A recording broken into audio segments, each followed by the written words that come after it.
दुनिया के सबसे बड़े आम चुनाव यानी कि भारत के लोकसभा चुनाव की शुरुआत आगाज हो चुका है, शंखनाद हो चुका है।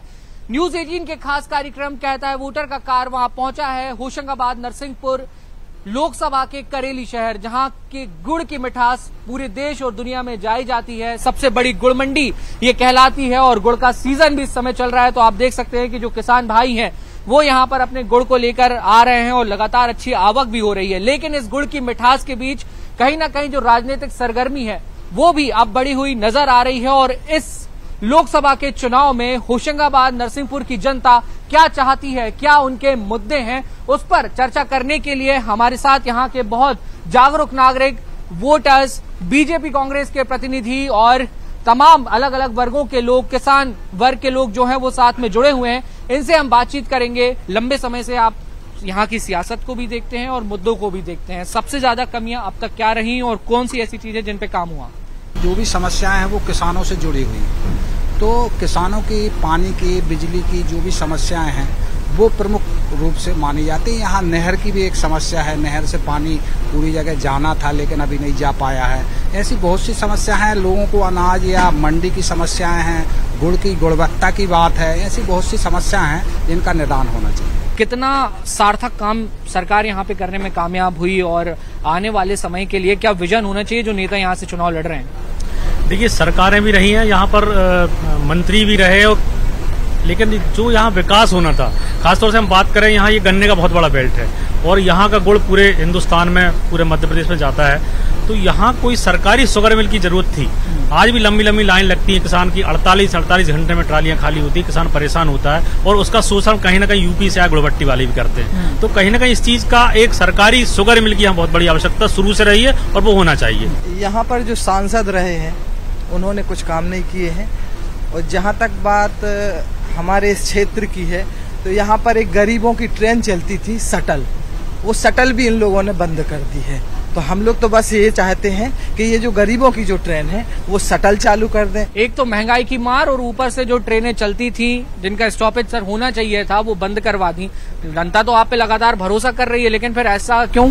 उसके बदले मेमू ट्रेन चलाई है और शटल की लगातार हमारे सांसद जी और राज्यसभा सदस्य कैलाश सोनी जी ने भी लगातार मांग उठाई है और निश्चित शीघ्र वह शटल चालू होगी। क्षेत्र के व्यापारियों की अगर बात करें, उनकी क्या कुछ मूलभूत सुविधाएं की कमी है या उनकी जरूरतों पे कितना काम हुआ, कितना नहीं हुआ? जिस मंडी में आप यहाँ खड़े हुए हैं और यहाँ से लाइव चल रहा है, बड़ा सौभाग्य गुड़ व्यापारियों का और किसानों का कि आप यहाँ की समस्याओं को लेकर यहाँ आए हैं।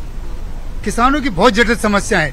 यहाँ से आप देखिए, कहीं माल रखने के लिए जगह नहीं, यहाँ शेड होना चाहिए। गुड़ खाने की वस्तु है। यहाँ कहीं जब हम लोग यहाँ व्यापार करने आते हैं, हम लोगों की मजबूरी होती है कि गुड़ पर जाना पड़ता है। कहाँ किसान लगाए इस गुड़ को? कोई शेड नहीं है यहाँ पर। कब से हम डिमांड कर रहे हैं, यहाँ माल रखने के लिए हम लोगों के लिए कोई व्यवस्था ही नहीं है। यदि किसान का माल यहाँ रुक जाता है तो ये मंडियाँ, जिस जो आप देख रहे हैं शटर, मैं इसी मंडी प्रांगण की बात कर रहा हूँ, यहाँ से 30 शटरें बंद पड़ी हुई हैं। यहाँ के जनप्रतिनिधि, यहाँ के नेता, हमारे जो भी लोग हैं, ये किसी व्यापारियों को कम से कम दे दें, अलर्ट करा दें, तो हम अपना बचा हुआ गुड़ यदि ज्यादा ले लेते हैं तो यहाँ रख सकते हैं। ये व्यवस्थाएं भी नहीं। आधी आबादी कितनी सहमत है बीजेपी के साथ? बीजेपी साथ तो पूरी जनता साथ में है और इस बार भी हम लोग बीजेपी जीत के आएगी और मोदी वापस बनेगी इस बार। अच्छा, विधानसभा चुनाव में तो एक फैक्टर चला लाडली बहना का, कंटिन्यू रहेगा ये रहेगा। राम मंदिर जितवा देगा? राम मंदिर नहीं है, विकास जितवाएगा। राम मंदिर केवल अकेला मुद्दा नहीं है जीतने, लेकिन मुद्दा तो है, पर विकास भी बहुत है। मोदी के राज में हर तरफ विकास की लहर बह रही है।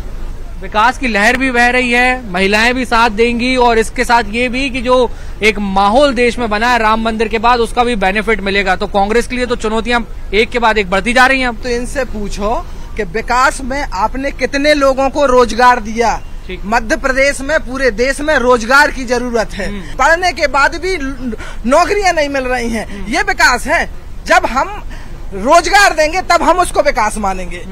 रोजगार नहीं मिल रहा है, रोजगार कमी। युवा साथी हमारे साथ मौजूद हैं, जवाब ले लेते हैं। सही में रोजगार की कमी है? कुछ कमियां खामियां दिखाई देती हैं? कोई कमी नहीं है सर, रोजगार में सरकार पर्याप्त रूप से रोजगार दे रही है। और ये सरकार के पास में विजन है।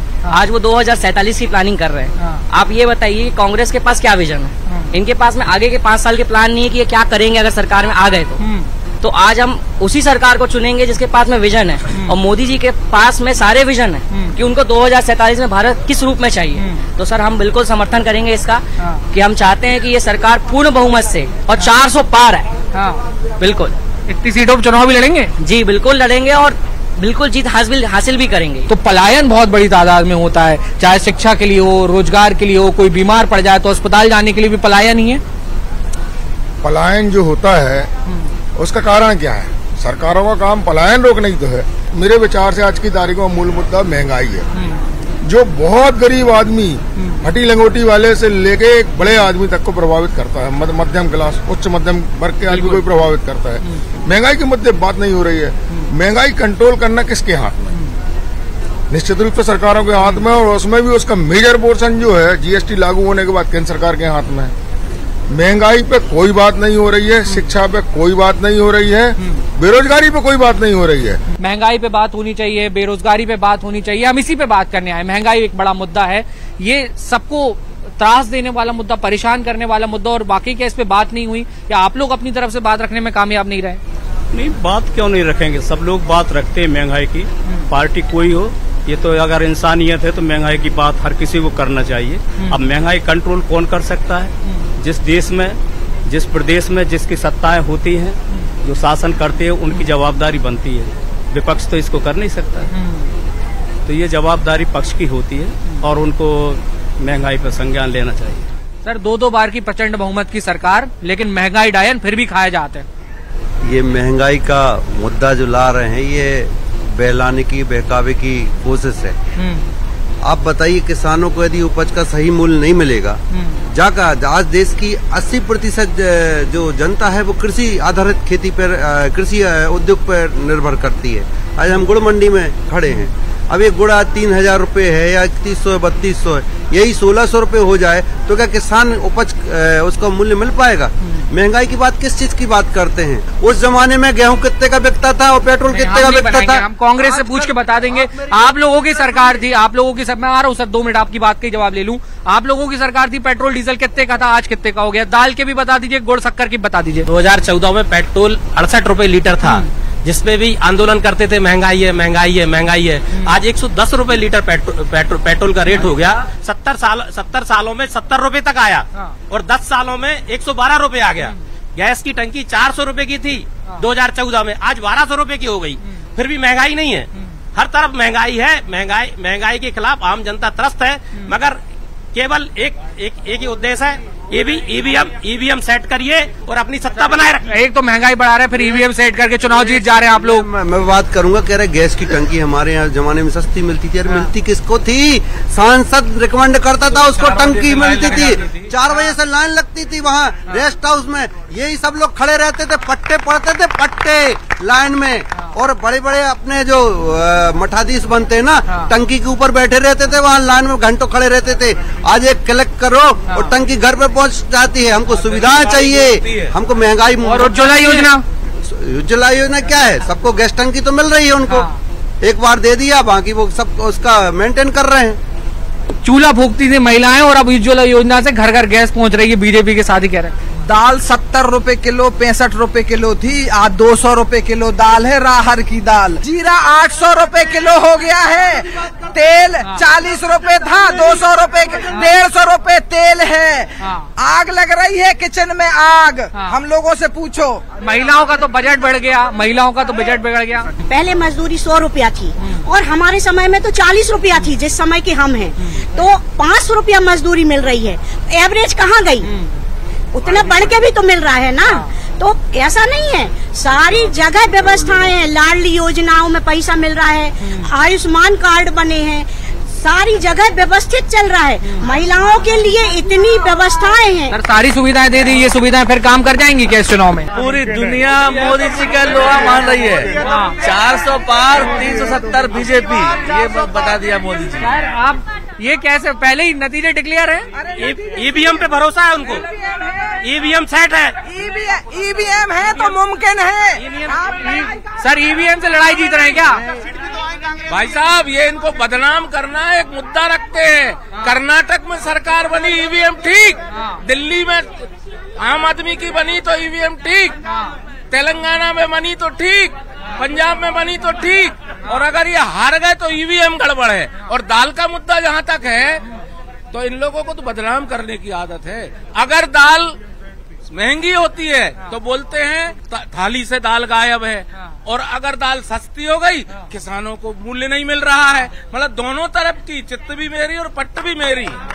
सर ये जी दिल्ली में किसान बैठे हुए हैं, दिल्ली के अंदर नहीं घुस रहा था इस मुद्दे। इतनी बड़ी बड़ी कीलें गड़ाई हुई हैं कि किसान दिल्ली ना पहुंचे, और ये इनको तो हक ही नहीं किसान की बात करने का। ईमानदारी से मंडी में खड़े हैं, इस बात का सही जवाब दीजिए कि क्यों किसानों को दिल्ली में रोका गया, क्यों कैसे नहीं है सर? नहीं है ना सर किसान को, किसान तो यहाँ गुड़ में नहीं आ रहा है, किसान अपना वहाँ काम कर रहा है, किसान है ही नहीं है। कर्नाटक फंड जा रहा है, खालिस्तानी फंड आ रहा है, भाई को उपयोग हो रहा है पूरा। ऐसे कैसे हो सकता है? फंड कैसे आ रहा हो जब इतनी मजबूत सरकार है? तो सरकार क्या कर रही है अगर वह फंड आ रहा तो? इतनी बहुमत की सरकार है, इतनी भयंकर बहुमत है, उसके बाद सरकार क्या कर रही है अगर बाहर से फंड आ रहा है? खालिस्तानी अगर वहाँ है तो ये रोकना किसका काम है? किसान वो है जो खेत में काम कर रहा है, किसान है जो मंडी में खड़ा है, किसान वो है जो फसल उपजा रहा है। किसान ऐसे 6 महीने के लिए टेंट लगा के नहीं बैठता, किसान 3 दिन के लिए नहीं बैठ सकता, किसान को इतनी फुर्सत ही नहीं होती। ये किराए के लोग हैं जो वहाँ बैठे हैं। मेरी निवेदन ये है कि मध्य प्रदेश सरकार ने, शिवराज सिंह तत्कालीन मुख्यमंत्री ने जो घोषणाएं की थी किसानों से संबंधित, उनको तत्काल लागू किया जाए, लोकसभा चुनाव के पहले लागू किया जाए।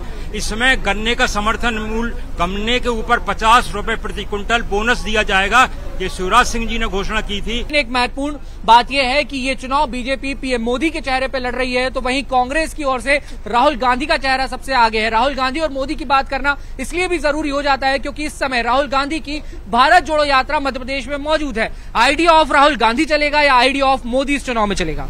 आइडिया ऑफ राहुल गांधी चलेगा। राहुल गांधी की न्याय यात्रा में जो भीड़ आ रही है, ये आम जनता का मजाक उड़ा रहे हैं, इनको वोट नहीं देने वाली है पब्लिक। स्पष्ट बहुमत के साथ कांग्रेस की सरकार आ रही है। यहाँ गुड़ व्यापार से संबंधित आपने बहुत अच्छी जगह चुनी है। मैं चाहता हूँ सरकारों से, जो भी सरकार आए, गुड़ पर से टैक्स हटाए और किसानों को उचित दाम मिले, इसके लिए मैं यहाँ प्रयास करने के लिए आपको बहुत धन्यवाद देता हूँ। मोदी जी और राहुल गांधी की कोई तुलना ही नहीं है। आप मोदी जी को उनसे कंपेयर मत कीजिए। मोदी जी का जो विजन है पूरे भारत में नहीं, पूरे विश्व ने उसको सराहा है। और आप जो जानते हैं कि जो विपक्ष के नेता वो तो हमारी भाजपा के स्टार प्रचारक है, उनकी वजह से तो हमको सीटें ज्यादा मिलती हैं। मैं तो करता हूं कि वो हमारे होशंगाबाद क्षेत्र नर्मदापुरम में भी आए, 1-2 सभाएं करें, तो फिर हमको प्रचार करने की कोई आवश्यकता नहीं होगी। कह रहे राहुल गांधी अगर होशंगाबाद नरसिंहपुर आ गए और सभा करके चले गए तो फिर तो प्रचार करने की जरूरत ही नहीं पड़ेगी बीजेपी को। ये गलत फहमी है उनकी, इस चुनाव में वो भी दूर हो जाएगी। ये जो कह रहे हैं ना 400 और 370, 400 और 370 ये पेट्रोल के रेट ले जाएंगे, डीजल के रेट ले जाएंगे, गेहूं के रेट 400